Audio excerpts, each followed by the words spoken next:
Hi friends, hope you are doing great. Today we are going to learn functions and loops in Python through a fun way. The interface that we are currently looking at is Reebok's World. This is a good tool that will help us to learn functions, concepts like functions, loops in Python, and this is also used to learn JavaScript. So, however, today we are going to try and use Python code. So Reebok is a robot that can actually traverse with based on the limited functions that are available in its library. So if you can see the keyboard, Reebok's keyboard, we can see what are the basic functions that Reebok can understand. Reebok can understand move. By move, he will actually move forward by one step, and and he can understand turn left. By turn left, he will change his direction to turn left. So these are the only two functions that Reebok understands with respect to navigating. So using these two inbuilt functions, we would have to write our own functions to help him reach his home or any other goal. So let us see. Um, Let us try to make him turn around. So for that, probably we can create a definition. We can define a function, turn around, and for turning around, uh, we can actually make him turn left for one time. So he will face his left direction and turn left one more time. So he will. It is more like turning around, like he will face his backward direction. So now, uh, to ensure this works as expected, so let us call our function. But if we just call our function, he will just turn around in the same spot, and it will be difficult to judge if he does it very fast. So let's move forward by a couple of steps and then call our function so that Reebok will turn around and then move back and turn around. So the expectation is Reebok will move forward by two steps, turn around, move back by two steps, and turn around so that he will come back to his original position and original state. So let us run it one step by step so that we can see how the control flows as well.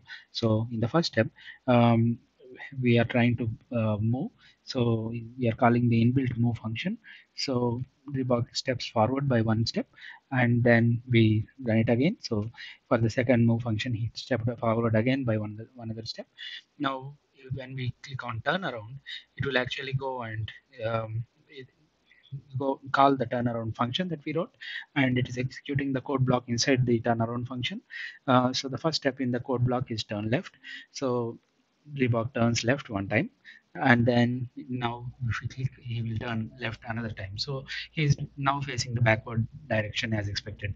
So when we move further, move, click on the move function. So the control has returned back to the eighth line, which is like it came out of our function and moved to the next step of our code.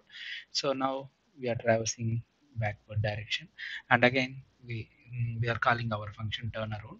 So it will go to our function code block and executes the two turn lefts. So now Reebok came back to his original position. This is a simple example like how we can write functions, and this also illustrates how the control flows when we run our code with the functions in it. So instead of running step by step, we can also actually run everything by clicking on the run button. So yeah, so now let us handle a little more challenging one. Like let's move on to hurdles and see how to write functions. So this is a um, uh, good example where probably we can learn more functions or the flow of the control. So now here, as we can see in this picture, the expectation is Reebok has to jump around these hurdles and reach the goal. So we can see that there are uh, one, two, three, four, five, six hurdles. So Reebok has to traverse through all the hurdles and reach the goal. So now let us see how we can write a function. So if we try to move forward, so Reebok will move forward, and then to jump along the hurdle, we need to traverse along the direction that these arrows are depicting. So we can we can turn left. So Reebok can turn left right here, and then he can move forward. So Reebok can step forward. And if we see here, Reebok has to turn right. But in Reebok's keyboard, there is no turn right. So similar to the last exercise that we did, we would have to write a function to turn right. So let us try and write a function to turn right. So I am defining a function turn right, and what we do to turn right is we turn left three times. So in the last example, when we turned left two times, it faced the backward direction. But if we turn left another time, then it will actually transform to his right direction. So we can quickly test this out and to make sure that we are on the right track. Let us step through. So in the first step,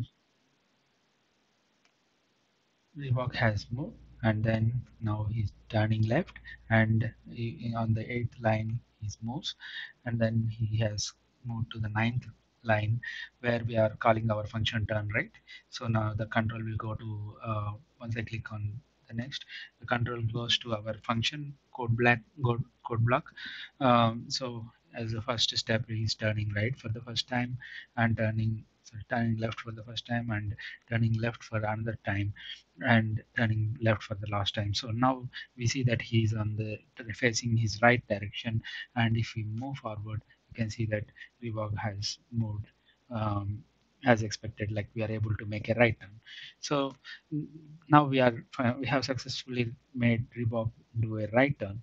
So now um, we can actually traverse through all these steps by further um, turning right and moving, and then we would have to turn left, and we would have to keep executing this for all the hurdles. For instance, if we um, try to see how this works, so we are doing a turn right and move, turn right, move, and turn left. So if as we see, we have completed one step of hurdle, like we have Reebok crossed one hurdle, but there are six hurdles. So we can write this code block six times, or we can make use of loops. So for this loop, for carrying for this function, we can probably go with a for loop. So let's do that. We will write a for I in range 6, and select all this and so now what will happen if we run this code? So we have simply uh, completed this one hurdle step six times by this for loop. So Reebok will do this same steps for six times. So let's just run the code and see how it works. So this is the first loop. So Reebok has just completed one hurdle. So he's going to the second hurdle, and he's completing the second hurdle. Now third hurdle, and he's completing third hurdle. It's moving on to fourth, then to fifth, and then to sixth, and that's it. He reached his destination. So this by this way we are able to see how the functions work, and also how we can loop through a set of code block multiple times to achieve what we need. So what if we have a hurdle, or what if the destination is not clear? In this example, hurdle 2, we are not sure where exactly this flag is present. And if we see the world info, it says the flag is not mm, uh, fixed, and it can uh, randomly change when we run execute the code. And only clue that we can figure out where the flag is by using the at goal function. So when the flag is where the flag is present, the at goal function will return a true value. So it is a function that returns true or false, and it returns true when Reeborg reaches the flag. So here we do not know how many hurdles the bug has to cross to reach his destination. So for that purpose, we cannot use for loop. So instead, we can probably try and see if we can use while loop.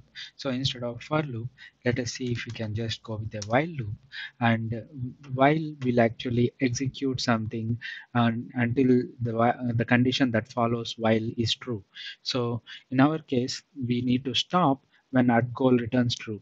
So we will use negation of at goal. That means we will use not prefixed before at goal, so that when at goal returns when at goal returns true, the overall condition not followed by at goal will become false. So that's when the while loop breaks, and the control comes out of the while loop. So now let us try our code. So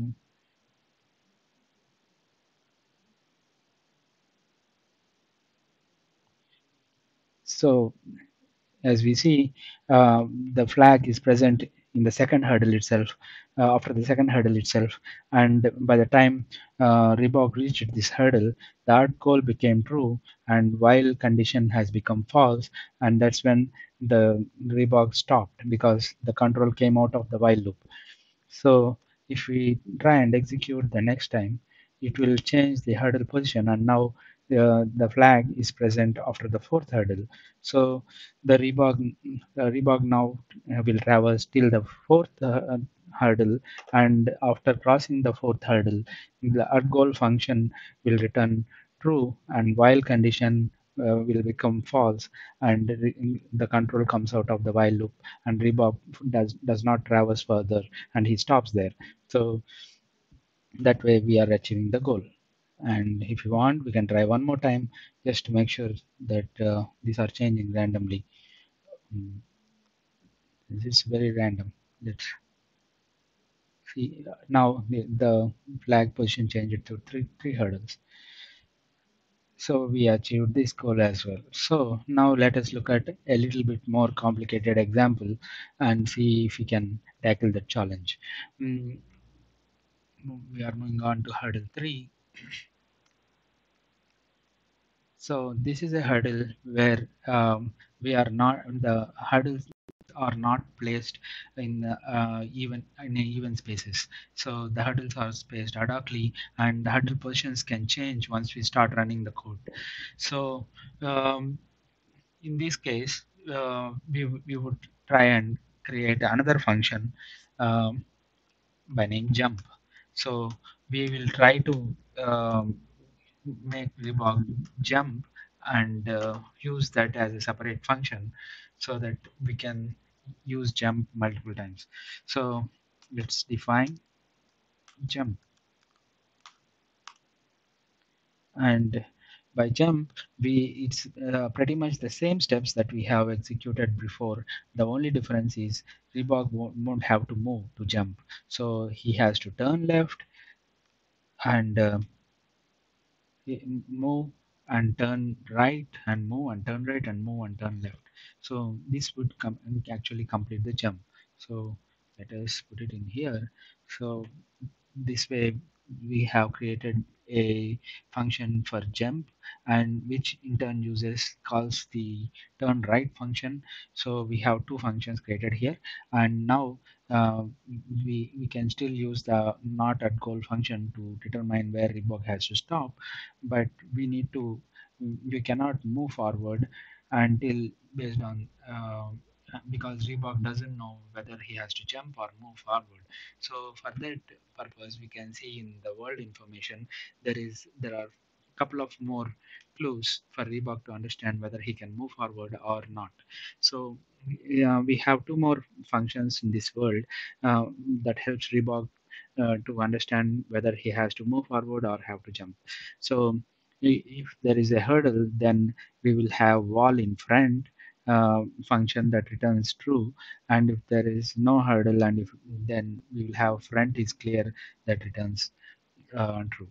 So we can use those to help Reebok move around. So we can see if front is clear, and only then we will have Reebok move. Otherwise,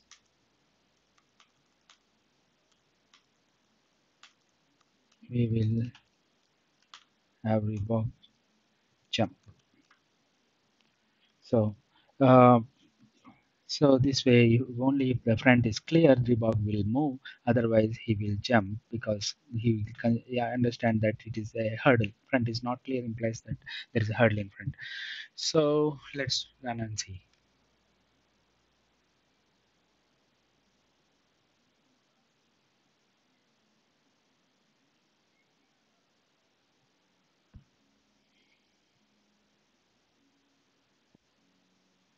So Reebok has seen that there is the front is not clear, so he jumped and then evaluated whether front is clear. It's not clear, so he jumped again, and then he evaluated if the front is clear. It is clear, so he moved forward by a couple of steps, and then again front is not clear, so he jumped. So that way he traversed along, and we can see that the control is flowing through each of the functions as and when it is called, and Reebok has successfully reached the destination. So let's try a little bit more challenging hurdle.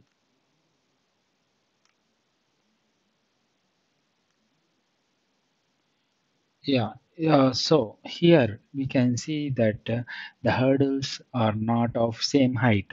We have hurdles of varying heights. So in this case, the jump won't be even. He would have to traverse more in order to see if he has successfully climbed the hurdle or not. So for this to achieve this, let's see if the world has any further functions. So in this case,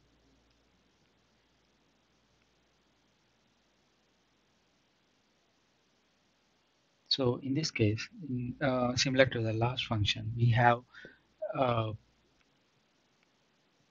we have move and turn left, and we have front is clear, right is clear, wall in front, wall on right. So we can make use of wall on right to judge if Reebok is having a wall on right, or whether he can take a right turn um, to complete his jump. So let us see in our jump function, we are going to turn left and move, and we are going to check while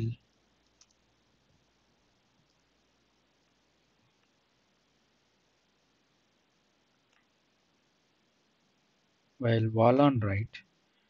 So as long as wall on right is true, Reebok has to keep moving forward. Only when wall on right is false, that's when while will come out of the loop, and then Reebok will make it turn. So once he turns here, there is only one step that he has to take for all the hurdles. So the turn right and move should work fine. And then he turns right, and again, when he is moving down, um, he would have to see how far he has to move. So for that, we can see we can make use of while front is clear. So as long as front is clear, he can keep moving forward. And once he reached the wall, that's when he has to turn left. So this jump will take care of varying hurdles. So um, now we have updated our jump. Let us see whether we have successfully wrote our code that will help Reeborg to reach his destination. So now, as we see, Reeborg is able to find out where the first hurdle ended, and he is able to turn successfully. He is moving forward, and he is able to identify that the second hurdle is not as high as the first hurdle, and he has successfully navigated through them.